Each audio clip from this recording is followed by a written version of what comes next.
bit of a laid-back look to this Sunday video, and it's been prompted by a bit of a discussion that's happened on LinkedIn over the last week about whether video content is dead or at the very least dying. One member was suggesting that because she doesn't watch very many videos herself, perhaps it's not an appropriate way to communicate with her people, with her target audiences.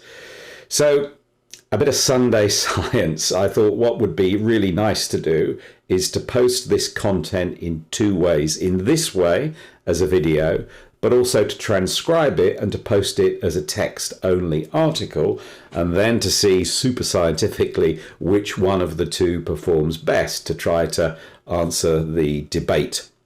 So to give this content some content, or you can tell it's a Sunday, can't you?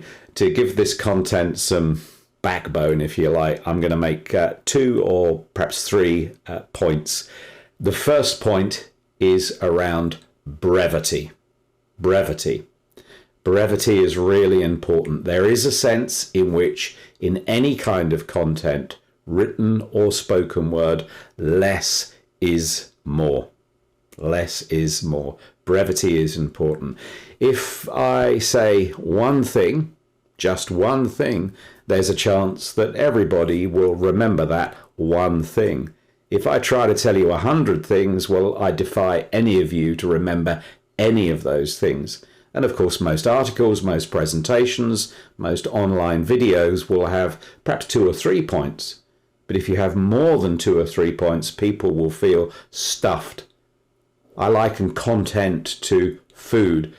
You can swallow a fair bit when you're really, really hungry, but quite quickly you become full, you become bloated, and the thought of any more food is really, really off-putting.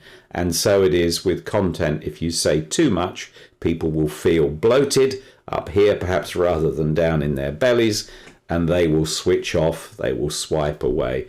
Perhaps you have already, because I'm only on my first point. Second point is that variety is the spice of life. It's really important to mix up your content. If you're only ever posting videos and all of those videos are only 30 seconds long or are 5 minutes long or are 10 minutes long, well, then people will get rather overly familiar with that one-dimensional content. So mix it up. Do video. Do audio only. Podcasts. Yeah, do the written word. People like variety. Variety is the spice of life. And be guided by your audience. They are the arbiters of what's right and what's wrong, surely, not whether you watch online videos, because unless you're like your target audience, you've got yourself a potential problem. If your target audience, if your potential customers love videos and you don't, so you don't produce any, well, then you're missing something. So be guided by your audience. The audience will guide you as to whether you should be doing videos or doing articles. And the third point, perhaps the most important point, is be creative. If you're not going to be creative, how are you going to stand out from the crowd? Whether that's in a written article with the written word or whether it's in something that's spoken, perhaps only heard in a podcast or heard and seen in an online video. There are millions of us doing this.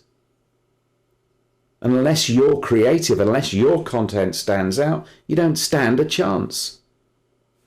So in summary, I'm going to post this in two ways.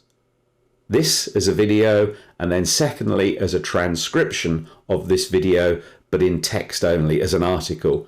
And we'll see in a few days' time, perhaps this time next week, how the two versions have performed. Is it the video version that performs best, or is it the text-only article that performs best? Over to you folks for this Sunday Science. Time for a shave.